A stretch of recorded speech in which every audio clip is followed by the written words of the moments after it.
और इस वक्त संबित पात्रा बीजेपी प्रवक्ता प्रेस कॉन्फ्रेंस कर रहे हैं, सीधे आपको वहीं ले चले। राजस्थान में लड़की हूं तो लड़ना मना है। उत्तर प्रदेश में लड़की हूं, लड़ सकती हूं। राजस्थान में लड़की हूं तो लड़ना मना है। चुप रहना ही पड़ेगा क्योंकि यहां कांग्रेस की सरकार है।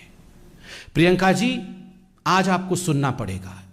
अगर आपने अपना बर्थडे मना लिया हो और आप ये प्रेस कॉन्फ्रेंस सुन रही हैं तो बड़े ही आदर पूर्वक मगर बहुत सख्ती के साथ आज हम कहना चाहते हैं, प्रियंका जी, आपने ये कॉल दिया, आपने ये आह्वान किया कि लड़की हूं, लड़ सकती हूं, किंतु आज हम कहना चाहते हैं वास्तविक रूप में आप कांग्रेसी हैं और केवल राजनीति कर सकती हैं, केवल राजनीति। और इससे दुखद कुछ नहीं हो सकता। महिलाओं पर हो रहे अत्याचार पर राजनीति करना, उस पर आधारित करके अपने आप को, अपनी महत्वाकांक्षाओं को आगे बढ़ाने की कोशिश करना, यह जो प्रियंका वाड्रा और गांधी परिवार कर रहा है, यह अक्षम्य है। This is unforgivable. महिलाओं के लिए, महिलाओं के अत्याचार के खिलाफ आवाज बुलंद करना यह हर किसी का धर्म है, किंतु महिलाओं के अत्याचार को सामने रखते हुए, महिलाओं के अत्याचार का इस्तेमाल करते हुए, उसको राजनीति का धुरी बना करके अपने महत्वाकांक्षा को साधने की कोशिश करना, जो कि गांधी परिवार कर रही है, राहुल और प्रियंका कर रहे हैं, यह अक्षम्य है। दिस इज अनफॉरगिवेबल और हिंदुस्तान इसे माफ नहीं करेगा। उन्नाव में तो आप राजनीति कर रहे हैं, मगर यह जो पूरा विषय अब बनता जा रहा है उन्नाव वर्सेस यहां ना आओ, उन्नाव में आप राजनीति करेंगे, हमने कभी कुछ नहीं कहा। ठीक बात है, जिन विषयों को सामाजिक रूप से उठाना चाहिए उठाइए, लोकतांत्रिक देश। मगर उन्नाव आप जा सकती हैं, मगर राजस्थान में यहां ना आओ, उन्नाव वर्सेस यहां ना आओ, यह हिंदुस्तान देख रही है और हिंदुस्तान इसका जवाब देगी। और राहुल जी, जैसा कि मैंने कहा, आपसे तो सवाल पूछना उचित भी नहीं है, क्योंकि आप तो स्वयं मानते हैं कि आप फेल हो चुके हैं और आप उत्तर प्रदेश के मैदानी जंग को छोड़ करके, खैर अभी मेरे ख्याल से विदेश से वापस आए हैं 2-3 दिन पहले, मगर फिर भी राहुल जी, आपने दिल्ली में तो फोटो ट्वीट किया, नाम तक बता दिया, परिवार वालों के फोटो को ट्वीट करके वायरल किया, कोर्ट ने इस पर लताड़ भी लगाया। आप अलवर जाएंगे क्या राहुल जी? प्रियंका जी से बात करके बताइए राहुल जी, आप अलवर जाएंगे क्या? महिलाओं के ऊपर जिस प्रकार की राजनीति प्रियंका वाड्रा और कांग्रेस पार्टी कर रही है, इसका एक और खुलासा कल मीडिया चैनलों के माध्यम से हुआ है। रीता यादव नामक एक महिला जो लंबुआ विधानसभा से शायद कांग्रेस की टिकट मांग रही थी, सुल्तानपुर से, कल हम सब ने चैनल में देखा और बड़ा आश्चर्य हुआ कि ऐसे भी हो सकता है। खुद पे गोली चलाना, खुद पे गोली चलाना। याद करिए, जब प्रधानमंत्री की रैली में इसी महिला ने काला झंडा दिखाया था, तब प्रियंका वाड्रा इस महिला के घर गई थी। उनके घर जाके प्रियंका वाड्रा ने उसके साहस की भूरी भूरी तारीफ की थी। बाद में जब इनके ऊपर गोली चली तो प्रियंका और राहुल दोनों ने ट्वीट किया था कि यह तो बीजेपी का कारनामा है। और आज जब हकीकत सामने आया है कि गोली खुद पे चलाया गया था, कांग्रेसियों ने ही कांग्रेस की कार्यकर्ता के ऊपर गोली चला करके एक सिंपैथी वेव क्रिएट करने की कोशिश की थी, तो आज भारतीय जनता पार्टी प्रियंका वाड्रा से और राहुल गांधी से सवाल पूछती है, गोली आपने चलाई थी क्या?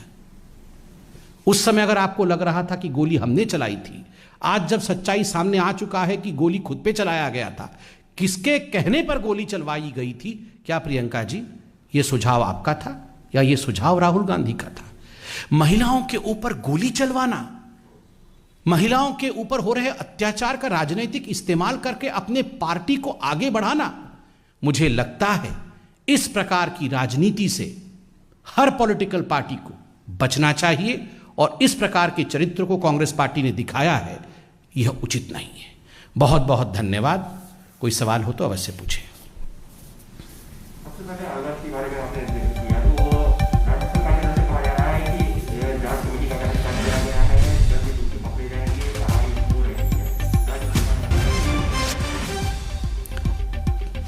देखिए, मैं तो, आपने सही प्रश्न पूछा है राज्य सरकार के ऊपर। राज्य सरकार की वुमेन एंड चाइल्ड डेवलपमेंट मंत्री है ममता भूपेश जी। ममता भूपेश जी के बयान को हमने कल सुना और बड़ा आश्चर्य लगा। दो बातें सुनकर जो ममता भूपेश जी ने राज्य सरकार की तरफ से कहा। ममता भूपेश जी ने कहा सरकार अकेले ये काम नहीं कर सकती है, इसमें समाज को भी सामने आना होगा। सरकार अकेले गिरफ्तारी, अकेले रेप को रोकना, इस प्रकार के अत्याचारों को रोकने का काम सरकार अकेले नहीं कर सकती है। ममता जी, आप तो खुद एक महिला हैं और इस प्रकार का स्टेटमेंट देना कि सरकार अकेले ये काम नहीं कर सकती है, समाज को ये काम करना होगा, मुझे लगता है सरकार कहीं ना कहीं अपने जिम्मेदारी से अपने मुंह को मोड़ रही है, नंबर एक। नंबर दो, मुझे तो आश्चर्य हुआ, ममता जी ने तुरंत उसके बाद जो स्टेटमेंट दिया कि जो रेपिस्ट थे वो कोई तिलक लगा के आए थे क्या? वो कोई तिलक लगा के आए थे क्या जो हम पहचान जाते कि ये रेपिस्ट है? क्यों? आपने एक धर्म विशेष के साथ रेपिस्टों को जोड़ना, एक तो आप अरेस्ट कर नहीं पा रहे हैं, दूसरा आप कह रही हैं कि ये तो अकेले समाज का, ये तो अकेले सरकार का काम नहीं, समाज का भी काम है। ऊपर से ये कहना कि रेपिस्ट तिलक लगा के आए थे क्या जो हम पहचान जाएं कि रेपिस्ट कौन है। ये तिलक को रेप के साथ जोड़ना, ये कहां की राजनीति है? ये किस प्रकार का बयान है? ममता जी को भी और अशोक गहलोत जी को भी इस पे माफी मांगनी चाहिए। एक सवाल करना चाहेंगे उत्तर प्रदेश से, क्योंकि लगातार जो भारतीय जनता पार्टी के विधायक वो छोड़ कर जा रहे हैं और कल रिपब्लिक मीडिया नेटवर्क के साथ बातचीत में अखिलेश यादव ने कहा कि उप मुख्यमंत्री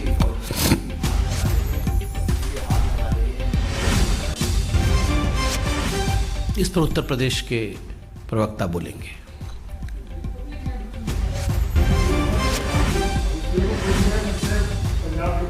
हाँ जी,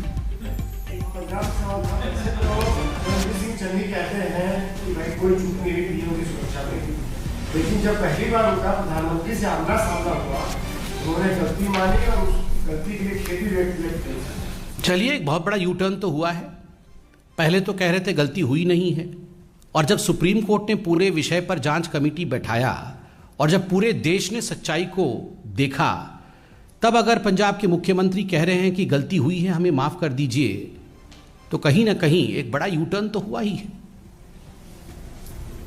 धन्यवाद।